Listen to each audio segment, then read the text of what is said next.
E aí, pessoal, tudo bem com vocês? Aqui é Rui Monteiro começando mais um vídeo do canal Rankings do Futebol Brasileiro. Vocês já viram aí na thumb do que se trata o vídeo de hoje, estão vendo na tela também. É um raio-x da fase de grupos da Libertadores 2021. Então nós vamos trazer aqui estatísticas, melhores e piores marcas entre os jogadores e entre os clubes, a seleção dessa primeira fase, ou melhor dizendo, da fase de grupos da Libertadores, tudo isso baseado nos números da SofaScore, aquele site excelente, que traz para a gente os scouts aí dos jogos, dos campeonatos. Então, de acordo com a SofaScore, eu estou fazendo esse vídeo aqui hoje.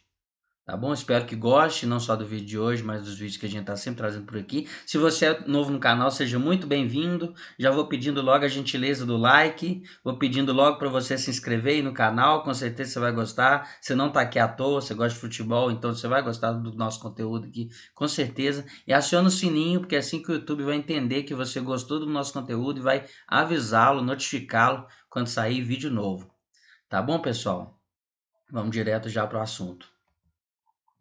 Então eu estou trazendo aí primeiro as marcas, as estatísticas, as melhores e piores marcas entre as equipes. A melhor campanha dessa fase de grupos, a primeira colocação geral do Atlético Mineiro com 16 pontos, 5 vitórias e um empate. A pior campanha do União La Calera, 2 pontos, União La Calera que estava no grupo do Flamengo. O melhor ataque dessa primeira fase ficou com o Palmeiras, com 20 gols marcados, E os piores ataques do La Guaira, da Venezuela, e do Rentistas, do Uruguai, apenas 2 gols marcados. E as melhores defesas, vocês estão vendo aí na tela, o Boca Juniors, que estava no grupo do Santos, 2 gols sofridos apenas, assim como o Racing São Paulo, que estavam no mesmo grupo, os dois acabaram se classificando, 2 gols sofridos também. E a pior defesa do Universitário, que estava no grupo do Palmeiras, que vocês vão ver aí também, tomou a maior goleada do torneio, tomou 19 gols, teve a pior defesa dessa fase de grupos. Lembrando que são números apenas da fase de grupos, tá? Então as eliminatórias anteriores não entram aqui, tá bom? Deixar isso bem claro. As maiores goleadas, vocês estão vendo aí também, 2 do Palmeiras, inclusive, uma do Santos e uma do Internacional. Vamos lá, 6-0 para o Palmeiras, 6 gols de diferença contra o Universitário, foi a maior goleada do torneio, até agora, da fase de grupos, melhor dizendo, na última rodada. 7-2 para o Deportivo Táchira em cima do Always Red, nesse grupo que era o grupo do Internacional. 6-1 do Inter em cima do Olímpia. Então vocês estão vendo aí 5 gols de diferença. 7-2, 6-1. 5-0 para o Palmeiras, no Independente Del Valle. E 5-0 para o Santos em cima do Strongest.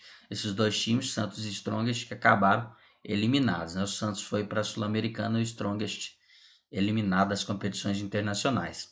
Mais amarelos aí, lembrando sempre que é apenas na fase de grupos, tá? Mais amarelos, Júnior Barranquilla e Universidade Católica, 22 amarelos. E mais vermelhos, o Nacional do Uruguai com 4 vermelhos, tá? Essas foram aí as principais marcas entre as equipes. Agora nós vamos entrar aí nas principais marcas entre os jogadores. E aí só melhores marcas, tá bom? Artilheiros. Artilheiros da fase de grupos, tá, pessoal? Por que é importante dizer isso? Porque o Borja, por exemplo, do Júnior Barranquilla, ele também tem 6 gols, mas ele não tá aí. Por quê? Porque ele fez 3 gols nas eliminatórias pré-fase de grupos e 3 gols na fase de grupos. Eu trouxe aí apenas os números da fase de grupos.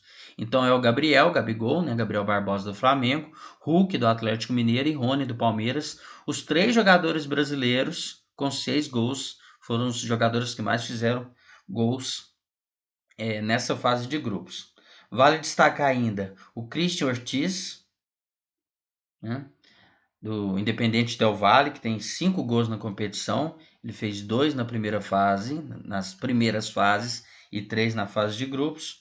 E vale destacar também o Tomás Chancalay, que é atacante do Racing, que fez 5 gols nessa fase de grupos, tá? Vale destacar esses aí que eu não trouxe na tela. Assistências. Vocês estão vendo aí o Max Loveira, que é ponta do Racing, né? Deu 4 assistências nessa fase de grupos, né? Estão vendo o Maurício, que ele é um meio-campo do Deportivo Táchira, deu 4 assistências também, ainda fez 2 gols nessa fase de grupos, né? Venezuelano. Tá bom? Entre os jogadores que deram assistência, que não estão aí na tela, destacando alguns brasileiros, né? O Arrascaeta do Flamengo deu 3 assistências.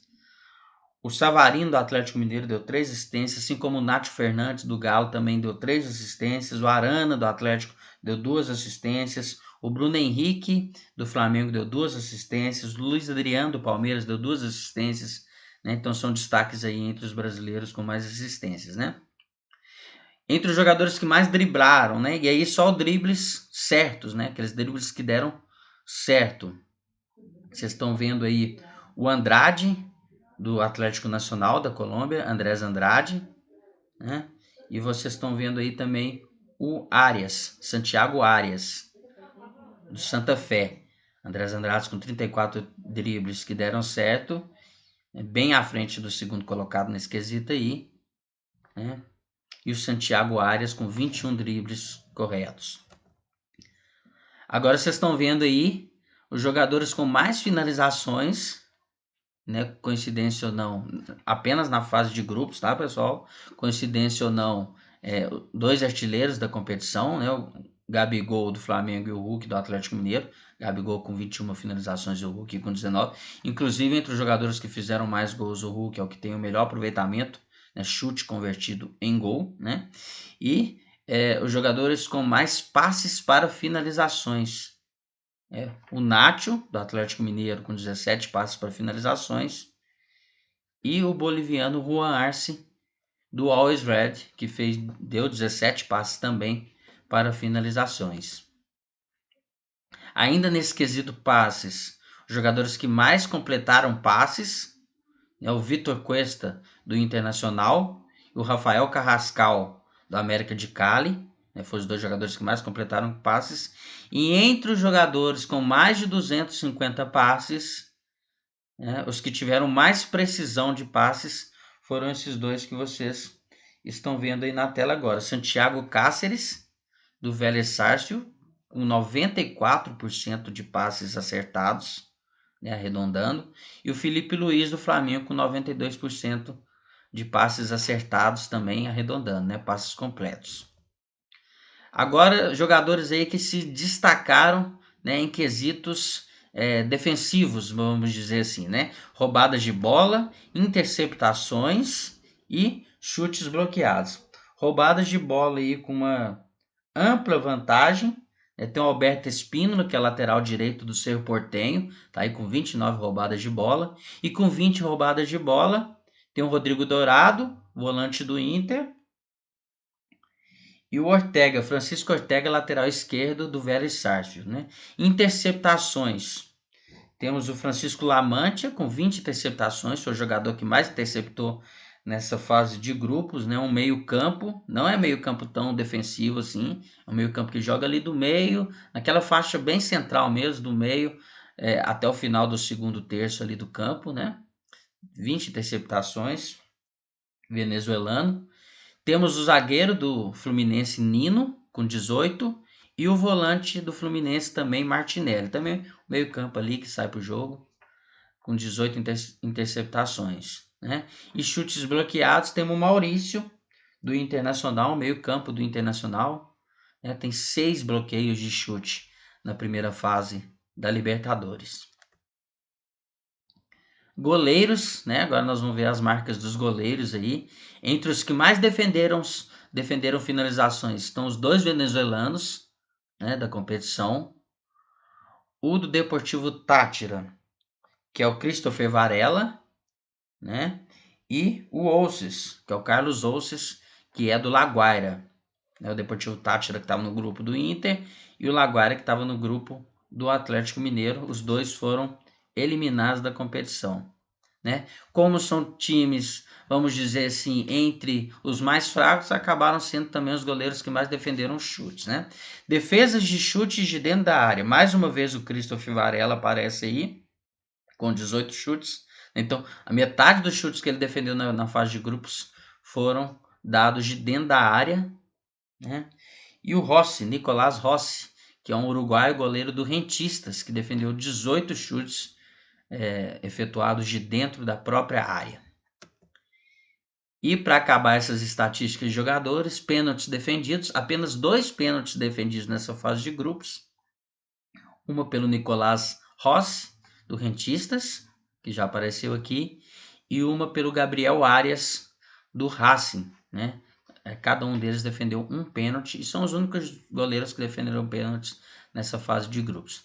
E entre os clean sheets, né, aqueles goleiros que passaram jogos sem ser vazados, né, o time deles não tomou gols naqueles jogos, né?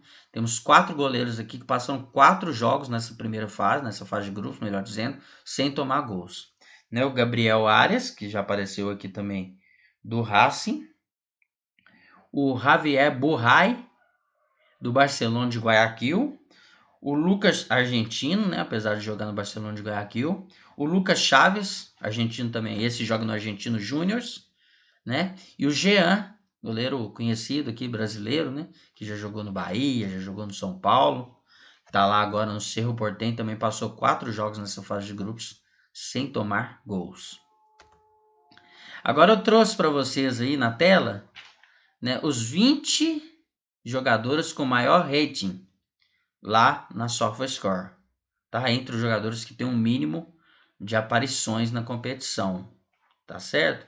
Então isso aí, fase de grupos também apenas, tá? São os 20 jogadores com maior pontuação, maior rating lá. Ou seja, os 20 melhores dessa competição. Destacar aí os brasileiros, né? Tem um jogador do Palmeiras apenas, que é o Rony. Do Flamengo tem 2 jogadores, Arrascaeta e Gabriel Barbosa, né? Do Atlético Mineiro tem 4 jogadores, Hulk, Savarino, Guga e Nátio Fernandes. Do Internacional apenas o Vitor Cuesta. Do Fluminense apenas o Fred. E do São Paulo apenas o Luan. Vale destacar que se eu pegasse 21, o 21º lá é o Arboleda, tá? Zagueiro de São Paulo. Só deixar registrado aqui. Agora nós vamos para uma tela que é a seleção. Como que eu fiz essa seleção? Primeiro, eu só peguei jogadores, entre os maiores ratings, claro, né?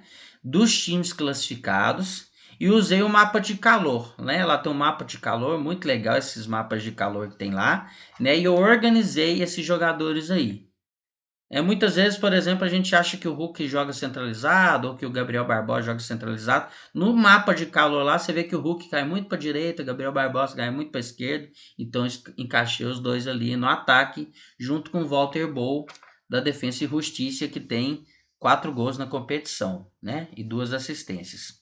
No meio de campo ali, eu coloquei o Arrascaeta caindo pela esquerda, né, que é ter um dos maiores ratings, assim como o Rony do Palmeiras caindo pela direita e o Luan um pouco mais defensivo, o Luan do São Paulo, né? Na lateral esquerda eu trouxe o Felipe Luiz, que é o melhor lateral esquerdo segundo a SofaScore nessa primeira fase, né? E na segunda fase, e na lateral direita eu trouxe o Guga. Baixou a iluminação aqui, deixa eu só acender ela, pessoal do computador, para não me atrapalhar. Então, na lateral esquerda, o Felipe Luiz do Flamengo e na lateral direita, o Guga, né? Ali na zaga, eu trouxe o Kevin McAllister, do Argentino Júnior, e o Vitor Cuesta, do Internacional, e o goleiro Gabriel Arias, do Racing. Então, vocês estão vendo aí a seleção da fase de grupos segundo a SofaScore. E agora, para terminar, gente, eu trouxe aqui aquela brincadeira que eu fiz também no vídeo da Libertadores 2020, né? Que é tentar adivinhar os 2 finalistas. Vocês estão vendo aí do lado esquerdo 8 clubes.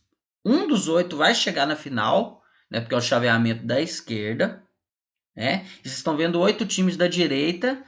Um dos 8 também vai chegar à final, né? Então vou tentar adivinhar aqui os 2 finalistas. Então no chaveamento da esquerda aqui, o que salta aos olhos é o Flamengo, né, com certeza, um dos melhores times do continente aí nos últimos anos, né? Salta aos olhos também a diferença técnica entre Olímpia e Inter, então acho que uma quarta de final ali vai ser Flamengo e Inter, né? Tem um jogo bem duro, bem parelho ali entre Vélez e Barcelona de Guayaquil. Eu acredito mais no Barcelona de Guayaquil. E também acho que tem uma diferença boa ali entre Fluminense e Cerro. Então aqui para mim vai ser de um lado, vai classificando, né? Flamengo elimina Defensa, o Inter elimina o Olímpia, os dois se enfrentam nas quartas. O Barcelona elimina o Vélez e o Fluminense elimina o Cerro. Barcelona e Fluminense nas quartas, né? Aí classifica para mim o Flamengo para a semifinal desses 4 times de cima aqui na esquerda, né? E aí eu fico muito em dúvida entre Barcelona de Guayaquil e Fluminense, mas dependendo disso, quando chegar na semifinal, Flamengo contra Barcelona de Guayaquil, contra Fluminense ou contra Vélez, eu ainda acredito no Flamengo. Eu vou assim naquele palpite mais simples de dar, vamos dizer, né? Eu sei que pode acontecer qualquer coisa, inclusive o Defensa já pode surpreender o Flamengo aqui, né? O Fluminense pode acabar chegando na semifinal e aí seria um Fla-Flu, também pode acontecer uma surpresa, por exemplo, né? Barcelona de Guayaquil é um time aí que vem surpreendendo bastante, né? Já há muito tempo que o Barcelona vem fazendo grandes campanhas, né? Então, eu acho que do lado de cá acaba classificando o Flamengo. E do lado direito é o lado mais complicado. Aí poderia realmente dar qualquer coisa, tá? Porque aí temos Boca e Atlético, né? O Boca que vai aquele jogo amarrado, vai tentar segurar o Atlético ali, né? River e Argentino Júnior, na minha opinião, o Argentino Júnior vem melhor que o River. Vamos ver o que vai acontecer, porque os times lá estão até meio parados, né? Fazendo amistosos nesse período aí que vai entrar a Copa América, né? Então vamos ver o que vai acontecer. Eu até aposto no Argentino Júnior passando de fase, para te falar a verdade, se o confronto fosse agora, né? Mas como vai ser lá em julho, a gente não sabe como que acontece. Boca e Atlético, eu acho que vai ser aquele jogo bem agarrado, né? Mas eu ainda acredito que no volume de jogo o Atlético conseguindo criar mais chances ali, pode conseguir também furar o bloqueio do Boca e passar, né? Então eu acredito que umas quartas de finais, meu palpite aqui é Atlético e Argentino Júnior, né? E a outra quarta de final muito complicado, porque para mim entre São Paulo e Racing também pode acontecer qualquer coisa, né? Eu vou acabar apostando no São Paulo, porque eu confio muito nos times brasileiros, né? Acho que todos os times brasileiros vão passar das oitavas, então vou apostar no São Paulo aqui, mas acredito que vai ser um confronto com muitos gols, né? Vai ser decidido ali no detalhe mesmo. E Universidade Católica e Palmeiras, para mim o Palmeiras super superior, assim, né? Super superior, fica até redundante. Então, para mim, fica Atlético Mineiro e Argentino Júnior numa quarta, São Paulo e Palmeiras na outra, né? Aí eu acredito que nesse caminho aí o Atlético acaba chegando na semifinal, apesar de que pode ser eliminado pelo Boca, pode ser eliminado pelo River Plate, pelo Atlético, pelo Argentino Júnior, né? Pode acontecer qualquer coisa aí nessa fase da competição, né? Ainda mais desse lado direito. E entre São Paulo e Palmeiras, eu vou acabar apostando no São Paulo. Tá? Então, para mim, uma semifinal vai ser entre Flamengo e Barcelona ou Flamengo e Fluminense, e a outra semifinal vai ser entre Atlético e São Paulo ou Atlético e Palmeiras. E aí, o que acontece? Eu poderia colocar aqui um Flamengo e Palmeiras, um Flamengo e São Paulo, mas eu vou colocar Flamengo e Atlético Mineiro na final. Por quê? Porque eu sou muito ligado em estatísticas e eu acho assim que algumas situações têm alternância, outras têm uma permanência, né? O futebol nada é por acaso, então os times vão crescendo, alcançando fases mais agudas ali. E eu acredito que tem muita questão também histórico, né? Então acho que chegando nessas fases aí, esses times que têm uma rivalidade já histórica grande, eles vão acabar se superando para chegar na final aí. Eu acredito nessa final entre Flamengo e Atlético, tá? Pode ser Flamengo e Palmeiras, pode ser Flamengo e São Paulo, pode ser Flamengo e Racing, Flamengo e Argentino Júnior, Flamengo e River, pode ser qualquer coisa, né? Eu acredito que o Flamengo vai estar lá, né? Porque do lado esquerdo aqui ele sobra, né? Só que também pode chegar o Inter, pode chegar a Defensa e Justiça, Barcelona, Fluminense. Então a gente não sabe, é um exercício como tá aí na tela de mãe de Ná, tá bom? Espero que tenham gostado aí, tá bom, pessoal? Deixa o like se você não deixou ainda. Compartilha aí com os amigos, nos grupos de WhatsApp. Tá? Se inscreve no canal. Mais de 80% das pessoas que veem meus vídeos não são inscritas no canal. Tá bom, pessoal? Espero que tenham gostado. E mais pra frente tá chegando aí com mais vídeo. Um abraço e até mais.